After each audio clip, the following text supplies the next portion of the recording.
Rəhman və Rəhim olan Allahın adıyla. Salam, xoş gördük siz müsəlmanlar. Allah oruc və namazlarınızı qəbul eləsin. Bugünkü surəmiz və ayəmiz Qədr surəsindəndir ki, bir çoxlarınız bu surəni bilirsiniz və əksəriyyətiniz də bu surəni eşitmişsiniz barəsində. Qədr surəsində mütəal olan Allah buyurur: "Və ma ədrakə ma leylətul qədr. Leylətul qədri xeyrun min əlfi şəhr."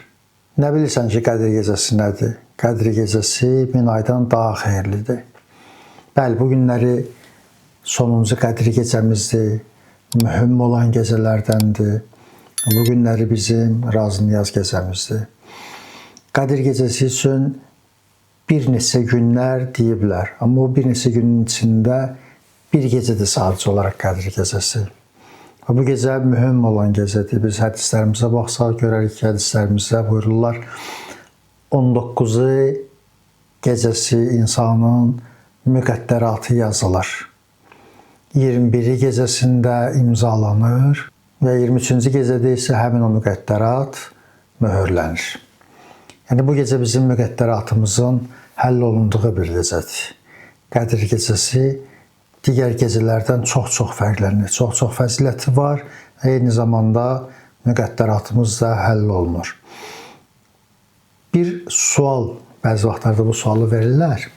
Bu sual da bundan ibarətdir ki, nəyə görə Allah Taala Qədr gecəsini gizli saxlayıb və bizlərə Qədr gecəsinin məsələn konkret hansı gündə olduğunu deməyib və yaxud da Allahın Rəsulü sallallahu aleyhi və səlləm bizlərə həmin o gecəni göstərməyib. Məsum imamlarımız bizlərə bildirməyiblər o gecə hansı olan gecədir. Bunun səbəbi nədir? Səbəbi odur ki, bu gecənin əhəmiyyətini bizlər başa düşək və o gecəni biz axtaraq, əhəmiyyətli bilək.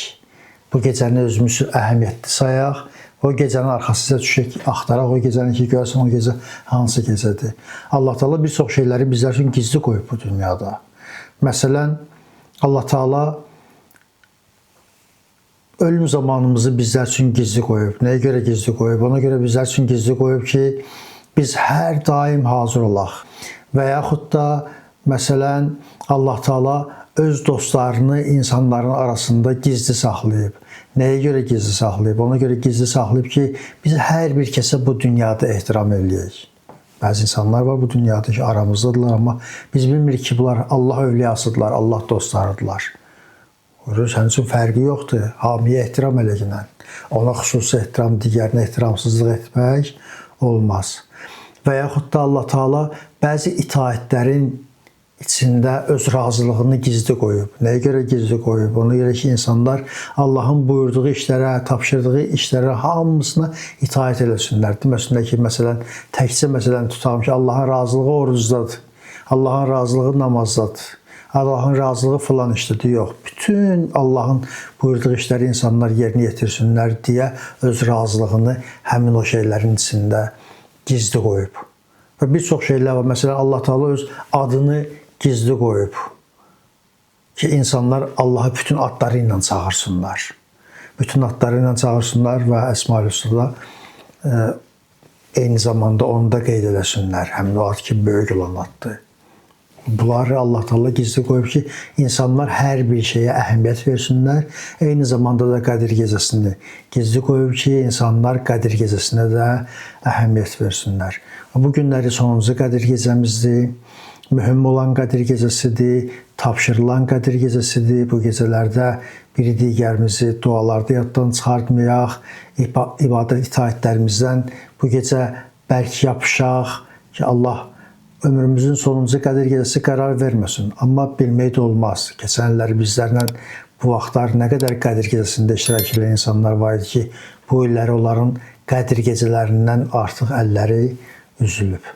Bu gecədən maksimum dərəcədə bacardığımız qədər istifadə eləyək və eyni zamanda dualarımızı da eləyək. Böyüklü, kiçikli hamımız.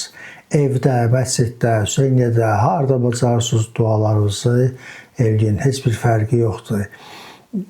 O qədər mühümdür ki, Həzrəti Zəhra salamullah aleyha 23-cü gecədə Əgər birdən evdə uşaqlar mürgüləsəydilər, yatsaydılar, üzlərinə su vurardı, su siliyərdi və onları yavaş-yavaş durğuzardı ki, bu gecədən qəflətdə olmasınlar. Allah bu gecənin xeyrindən, bərəkətindən, məğfirətindən bizləri qəflətdə olanlardan qərar verməsin. Allah Taala bütün oruç tutanların oruclarını qəbul eləsin. Səhərə qədər oyaq qalıb əhya saxlayanların da dərəcələrini ali eləsin inşallah. Sağ olun, Allahın amanına qalın.